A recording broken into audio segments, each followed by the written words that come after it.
Le journal de 6 heures avec Maël Hassani. Bonjour Maël. Bonjour Jacques, bonjour à tous. Nous sommes à un point de bascule pour la République et nous devons collectivement nous réveiller.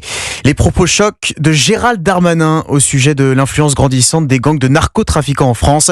Le ministre de la Justice était en déplacement à Marseille hier sur cet enjeu majeur. Stéphane Burgat, vous avez suivi cette visite pour Europe 1.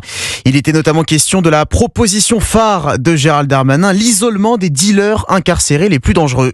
Oui, car il n'est pas normal, selon lui, qu'aux yeux de l'opinion publique et par respect pour le travail des magistrats ou encore des surveillants pénitentiaires, que les trafiquants puissent gérer leur deal, commanditer des assassinats depuis l'enceinte des prisons. Il souhaite donc lancer une expérimentation choc. J'ai proposé que nous fassions d'abord une sorte d'appartement témoin en prenant les 100 plus importants narcotrafiquants qui sont dans nos prisons. Je rappelle qu'il y a 17 000 détenus qui sont confondus pour trafic de stupéfiants. En isolant ces personnes, particulièrement en les fouillant et en brouillant particulièrement leur communication. Gérald Darmanin qui veut s'inspirer des conditions de détention des condamnés pour terrorisme pour encadrer les trafiquants, mais cette proposition ne convainc pas les surveillants comme Marc Berkane du syndicat SPS au Beaumet. Il est impossible selon lui de dupliquer les conditions de détention de prisonniers comme Salah Abdeslam par exemple. Nos unités d'élite, en fait, le gardaient H24 avec des cellules vides à droite et des cellules vides à gauche, sa cellule au milieu. Donc si vous voulez faire ça, je sais pas où vous allez faire la place. Dans ses autres propositions, Gérald Darmanin veut améliorer la traque des biens mal acquis, améliorer la coopération judiciaire internationale,